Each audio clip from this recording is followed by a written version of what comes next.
एक बहुत ही सुंदर प्रेरणा कथा। प्रभु अच्छा ही करते हैं। बहुत पहले की बात है। एक देश के राजा का न जाने क्यों अचानक ही भगवान से भरोसा उठने लगा था। राजा के दरबार के लोग ये देखकर काफी हैरान थे।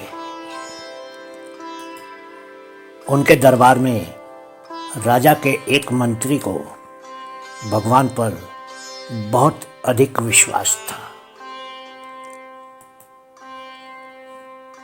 यहां तक कि भले ही अच्छी हो या बुरी बात हो, या अच्छी हो या बुरी घटना हो, मंत्री बस यही कहता था, प्रभु जो करते हैं बस अच्छा ही करते हैं।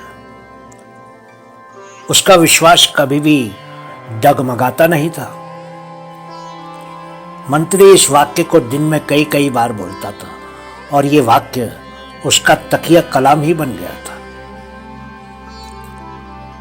एक सुबह कुछ काम करते हुए राजा की एक उंगली में घाव हो गया और खून रिसने लगा। राजा को दर्द तो बहुत हो रहा था, पर तुरंत ही उनकी उंगली पर दवाई लगाकर पट्टी बांध दी गई। उनके दरबार के सभी लोग एक एक करके राजा का हालचाल पूछने गए। सभी को राजा की उंगली कट जाने का दुख था और सभी ने अफसोस प्रकट किया। लेकिन भगवान पर अटूट विश्वास करने वाले मंत्री ने कहा, प्रभु जो करते हैं बस अच्छा ही करते हैं। ये सुनकर राजा को गुस्सा तो बहुत आया, लेकिन उन्होंने अपना गुस्सा मंत्री पर प्रकट नहीं किया। लेकिन राजा ने मन ही मन उस मंत्री को मजा चखाने का फैसला कर लिया। कुछ दिन के बाद जब राजा अपने उस मंत्री को साथ लेकर जंगल में शिकार खेलने गए, दोनों अपने अपने घोड़े पर सवार जंगल में शिकार खोज रहे थे। कुछ देर के बाद एक कुआं देखकर राजा ने घोड़ा रोक लिया। दोनों को ही बहुत प्यास लगी थी, लेकिन जब उन्होंने कुएं के पास जाकर देखा तो पाया कि वो तो एक सूखा हुआ कुआं था। राजा ने अचानक ही अपने मंत्री को उस सूखे कुएं के अंदर धकेल दिया और जब मंत्री कुएं में गिर गया तो राजा ने मंत्री का मजाक उड़ाते हुए पूछा, कहिए मंत्री जी, कैसी रही? कुएं के अंदर से मंत्री की आवाज आई, प्रभु जो करते हैं बस अच्छा ही करते हैं। राजा ने कहा, तो ठीक है, अब तू अपने प्रभु की अच्छे को लेकर यहीं मर और भगवान को याद कर, मैं तो जा रहा हूं। राजा तुरंत ही अपने घोड़े पर बैठा और राजमहल की तरफ चल दिया। अभी कुछ ही दूर आगे चला होगा कि उसे तीर भालों से लैस लुखार आदिवासियों ने राजा को घेरकर रस्सियों से बांध डाला। मोटे तगड़े राजा को पाकर सब नाचने गाने लगे।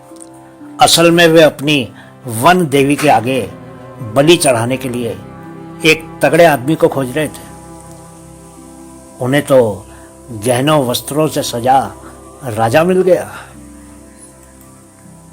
वे सब राजा को बलि की जगह पर ले गए। पुरोहित ने राजा के शरीर को बारीकी से परखा। राजा डर के मारे पसीने पसीने होकर कांप रहा था। जल्लाद तलवार लेकर उस राजा के सामने खड़े हो गए थे। पुरोहित की नजर उस राजा की कटी हुई उंगली पर गई और वो चिल्लाया, वन देवी को इस आदमी की बलि नहीं दी जा सकती, इसकी उंगली कटी हुई है। देवी को खंडित शरीर की बलि नहीं चाहिए। उन आदिवासियों ने राजा को छोड़ दिया। राजा ने भगवान को धन्यवाद याद किया और धन्यवाद किया और मन ही मन सोचा, मंत्री ठीक कहता था, मैंने उस बेकसूर को नाक कुएं में ढकेला।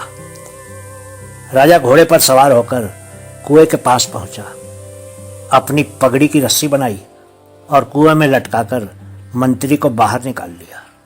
अपनी गलती के लिए माफी मांगी, लेकिन उसने यह फिर भी पूछा, मेरी उंगली कटी हुई थी, इसलिए मुझे बचाकर भगवान ने अच्छा किया। मगर तुम्हें अंधे कुएं में फेंकने की मुझे जो भगवान ने सजा दी उसमें क्या अच्छाई थी। मंत्री खुश होकर बोला, महाराज, मैं आपके साथ होता तो मेरी उस वन देवी को बलि चढ़ गई होती। आप तो उंगली कट जाने से बच गए, लेकिन मैं कैसे बचता। प्रभु जो करते हैं बस अच्छा ही करते हैं, वो न्याय करते हैं, कभी अन्याय नहीं करते हैं। दोस्तों, हम अपने जीवन में इतने मग्न हो जाते हैं कि अक्सर ये भूल जाते हैं कि जो कुछ भी हमारे पास है वो सब भगवान की ही देन है।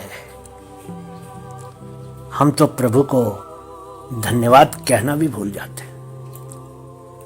हमें अपने रचनाकार को हमेशा याद करते रहना चाहिए और उनका शुक्रिया करते रहना चाहिए।